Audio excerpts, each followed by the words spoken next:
Hello, my name's Sophie Wright. I'm a professional chef and food writer, as well as the Easy Cheesy Chef Ambassador. There are over 1,000 different varieties of French goat's cheese, and in front of me here on my board I have just a few of those. They range in all different shapes and sizes, from a large log to a smaller log that's been matured in ash, to a pyramid shape, to a bigger pyramid, to ones that are slightly more matured and have a stronger flavour and texture. You can get really lovely soft cheeses, or ones that are more crumbly inside because they are slightly older and they've been matured. So it's really down to your taste. Now, Chèvre or French goat's cheese is a wonderful ingredient and great thing to have in your fridge at home, and lots of different ways of cooking with it. So this is a spreadable French goat's cheese. It's got a very mild and smooth finish, and it's perfect just on toast or on a bagel for breakfast, but also great in desserts because it takes really well to the sweetness. So added with a little bit of orange zest or lemon zest and a bit of icing sugar, you've got a dessert already made there really. It's fantastic in cheesecakes, so just use it in exactly the same way that you would use cream cheese, and I think you'll be pleasantly surprised. Because of the natural acidity in goat's cheese, it tends to work really well. Or you can just, for a dessert, you can just cut open some figs, put them inside, bit of honey on top, put them in the oven, and they make a really nice alternative to a very light dessert. And today I'm going to show you how to make a baked cheesecake using fresh French goat's cheese. Now I'll just take you through a few of the ingredients quickly. Here I've got 900 grams of fresh spreadable French goat's cheese. I've got 200 mils of sour cream, 75 grams of caster sugar.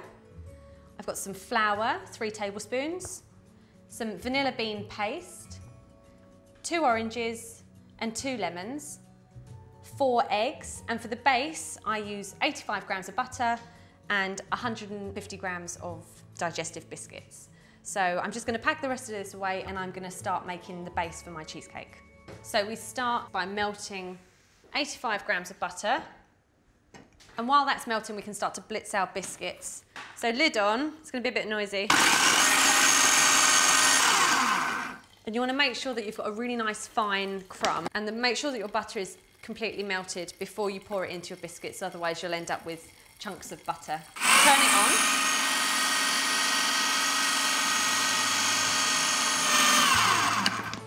That's it.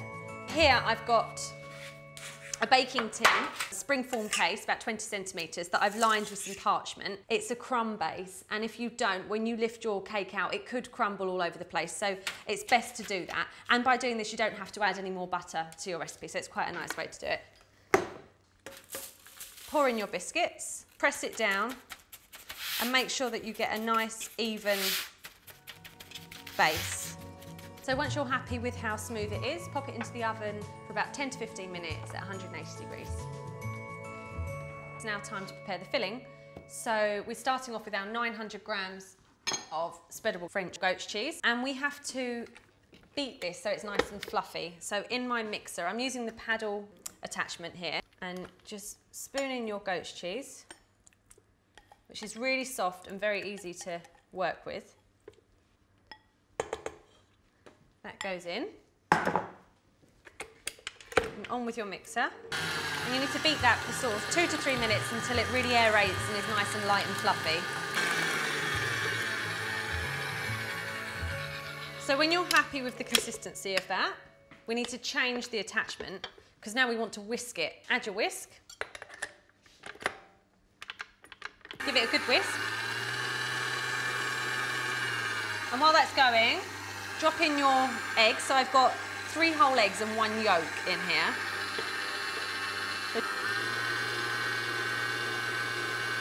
Like that. Some lovely vanilla. This is vanilla bean paste. You can use vanilla essence if you want. 3 tablespoons of flour. That's it. I need to add the juice of a lemon.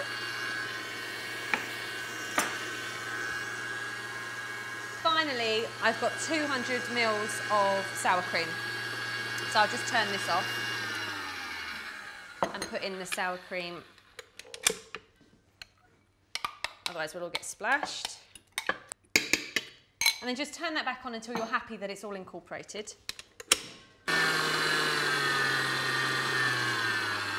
And that's it.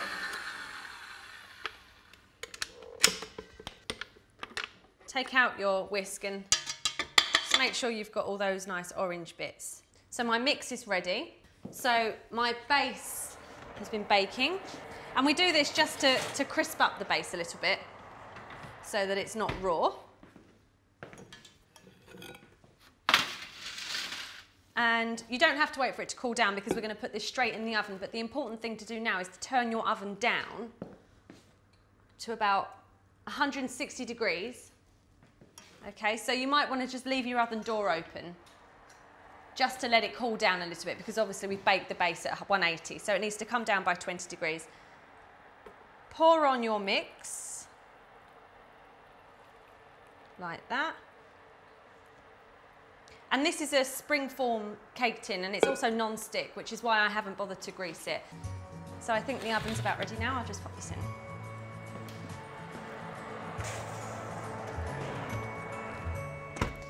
The final stage of our cheesecake is the topping. So to make this, it's very simple. We just need some sour cream and a couple of tablespoons of caster sugar. So that goes in. Give it a good mix. And then we just need to add a little bit of acidity, which is going to come from lemon juice. Just give it a really good stir. And then once your cheesecake is cooked, let it cool down in the oven until it's completely cool, so a couple of hours. Pour your topping over your cheesecake. So just smooth it out. Give it a little bash on the surface just to even it all out. And then I just like to run my thumb just around the outside just to smooth off all those edges there. So once you've topped your cheesecake, you can pop it into the oven just to set it a little bit on top, or you can put it into the fridge so the sour cream is a bit more set. I'm just going to release it from the tin now. If it's sticking a little bit, just run your knife around the edge. It shouldn't stick too badly. Pop that off. And then just take a cake slice and it should release itself really easily from the parchment, and just slide it onto your serving plate. So there we have it. There's my baked cheesecake with fresh French spreadable goat's cheese. I've garnished mine with some raspberries, but you can be as creative as you like.